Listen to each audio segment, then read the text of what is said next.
আমাদের কিছু রাজনৈতিক নেতারা সামনে নির্বাচন আসতেছে, এই নির্বাচনে তাদের ভোট যেন কমে না যায়, তাদের সেই ভোট পাওয়ার জন্য শিরকের সঙ্গে আপোষ করে দেশের 16 কোটি তৌহিদি জনতার দিলে আঘাত করছে।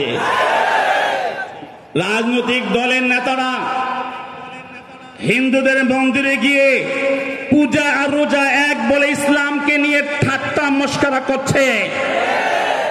সাবধান করে দেই, রাজনীতি করো, রাজনীতি করবে, ভোট করো, ভোট করবে, ভোটের জন্য কেন আল্লাহকে টেনে আনবে, রাজনীতির জন্য কেন রসুলকে টেনে আনবে, ভোটের জন্য কেন ইসলামকে টেনে আনবে। ইসলাম অতি পবিত্র, সেখানে তাকে রাখতে দাও, থাকতে দাও। তাওহীদ পবিত্র আমানত, তাকে সেখানে হেফাজত করো।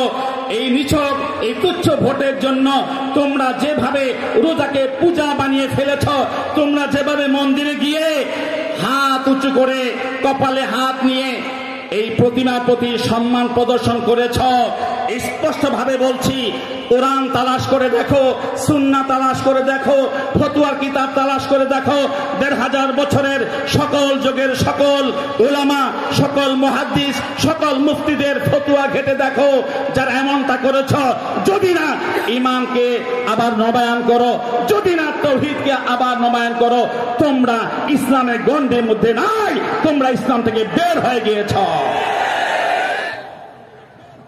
কাজী যেভাবে প্রকাশ্যে রোজাকে পূজা সঙ্গে তুলনা করে ধর্মদ্রোহিতার অপরাধ করেছ, ঠিক সেভাবে প্রকাশ্যে কোন রকম ব্যাখ্যা নাই, কোন রকমের গোজামিল নাই, স্পষ্ট ভাবে ভুল করেছ, ভুল বলেছ, তার স্বীকারোক্তি দিতে হবে।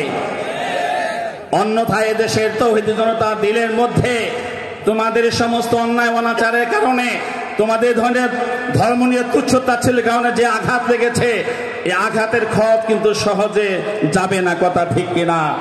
এদেশের জনগণ কিন্তু যখন ভোট আসবে, তখন কিন্তু তারা এর পরিপূর্ণ প্রতিশোধটা নিয়ে নেবে। কাজেই কোনো গুজামিল নাই, কোনো ব্যাখ্যা বিশ্লেষণের প্রয়োজন নাই। যা বলেছ তাওহীদ বিরোধী কথা বলেছ, যা বলেছ শিরকি কথা বলেছ, যা বলেছ ঈমান বিধ্বংসী কথা বলেছ, বিনা ব্যাখ্যায়, বিনা প্রশ্নে, বিনা শব্দে, এক শব্দে তোমাদেরকে অন্যায় স্বীকার করে তওবা করতে হবে।